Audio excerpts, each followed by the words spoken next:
ಗೃಹ ಸಚಿವರ ಸ್ವಕ್ಷೇತ್ರದಲ್ಲಿಯೇ ಬೆಂದಾಸಾಗಿ ಇಸ್ಪೀಟ್ ದಂಧೆ ನಡೀತಾ ಇದೆ. ದೇವಸ್ಥಾನದಲ್ಲಿ ಬೆಂದಾಸಾಗಿ ಯುವಕರು ಇಸ್ಪೀಟ್ ಆಡ್ತಾ ಇದ್ದಾರೆ. ಗೃಹ ಸಚಿವರ ಸ್ವಕ್ಷೇತ್ರದಲ್ಲೇ ಬೆಂದಾಸ್ ಇಸ್ಪೀಟ್. ದೇವಸ್ಥಾನದಲ್ಲಿ ಬೆಂದಾಸಾಗಿ ಯುವಕರು ಇಸ್ಪೀಟ್ ಆಡ್ತಾ ಇರುವಂತಕ್ಕದ್ದು ಚಿತ್ತಾಪುರ ತಾಲೂಕಿನ ಬಾಗೋಡಿ ಗ್ರಾಮದಲ್ಲಿ ಆಟ.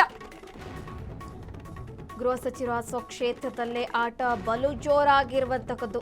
ಯುವಕರು ಇಸ್ಪೀಟ್ ಆಡೋ ವಿಡಿಯೋ ಫ್ರೀಡಂ ಟಿವಿಗೆ ಲಭ್ಯವಾಗಿದೆ.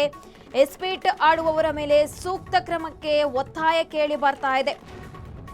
ಯುವಕರು ಇಸ್ಪೀಟ್ ಆಡ್ತಾ ಇರುವಂತಹ ವಿಡಿಯೋ ಕೂಡ ವೈರಲ್ ಆಗಿರುವಂತಕ್ಕದ್ದು. ಗೃಹ ಸಚಿವರ ಸ್ವಕ್ಷೇತ್ರದಲ್ಲಿಯೇ ಯುವಕರಿಗಿಲ್ವಾ ಭಯ ಅಂತ ಪ್ರಶ್ನೆಗಳು ಉದ್ಭವ ಆಗ್ತಾ ಇದೆ.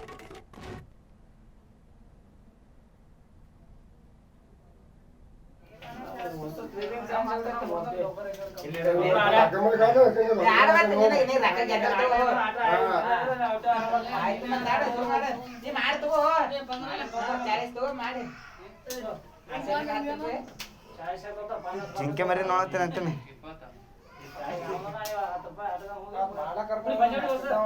ನೀನು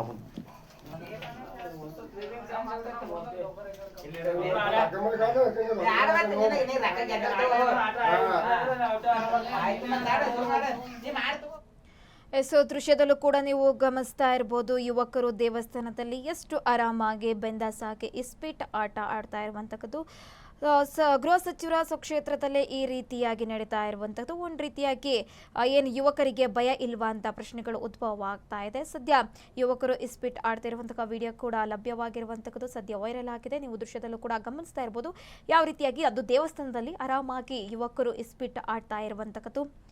ಸದ್ಯ ಚಿತ್ತಾಪುರ ತಾಲೂಕಿನ ಬಾಗೋಡಿ ಗ್ರಾಮದಲ್ಲಿ ಯುವಕರು ಇಸ್ಪೀಟ್ ಆಡ್ತಾ ಇರುವಂತಕ್ಕದ್ದು. ರಾಜಾರೋಷವಾಗಿ ಯಾವುದೇ ಭಯವಿಲ್ಲದೆ ದೇವಸ್ಥಾನದಲ್ಲಿ ಬೆಂದಾಸಾಗಿ ಯುವಕರು ಇಸ್ಪೀಟ್ ಆಡ್ತಾ ಇರುವಂತಕ್ಕದ್ದು. ಹಾಗಾಗಿ ಹೇಳೋರು ಕೇಳೋರು ಯಾರು ಇಲ್ವಾ, ಯಾವ ಜಾಗದಲ್ಲಿ ಸಿಗುತ್ತೆ ಆ ಜಾಗದಲ್ಲಿ ಆರಾಮಾಗಿ ಇಸ್ಪೀಟ್ ಆಡ್ಬೋದಾ, ಈ ರೀತಿಯಾಗಿ ಪ್ರಶ್ನೆಗಳು ಉದ್ಭವ ಆಗ್ತಾ ಇರುವಂಥದ್ದು. ಅದರಲ್ಲೂ ಕೂಡ ಗೃಹ ಸಚಿವರ ಸ್ವಕ್ಷೇತ್ರದಲ್ಲಿ ಹೀಗೆ ನಡೆಯುತ್ತೆ ಅಂದರೆ ಹಾಗಾದರೆ ಸಂಬಂಧಪಟ್ಟ ಅಧಿಕಾರಿಗಳು ಏನು ಮಾಡ್ತಾ ಇದ್ದಾರೆ, ಪೊಲೀಸರಿಗೆ ಈ ವಿಚಾರ ತಿಳಿದಿಲ್ವಾ, ಈ ರೀತಿಯಾಗಿ ಪ್ರಶ್ನೆಗಳು ಉದ್ಭವ ಆಗ್ತಾ ಇರುವಂಥದ್ದು. ಯಾವ ಭಯವಿಲ್ಲದೇ ಅದರಲ್ಲೂ ಕೂಡ ದೇವಸ್ಥಾನದಲ್ಲೇ ಈ ರೀತಿಯಾಗಿ ಆಟ ಆಡ್ತಾರಂದರೆ ಆರಾಮಾಗಿ ಒಂದು ರೀತಿಯಾಗಿ ಕಾನೂನು ಕ್ರಮ ಎಲ್ಲಿ ಹೋಯಿತು ಅನ್ನುವ ಪ್ರಶ್ನೆಗಳು ಕೂಡ ಈಗ ಉದ್ಭವ ಆಗ್ತಾ ಇರುವಂಥದ್ದು.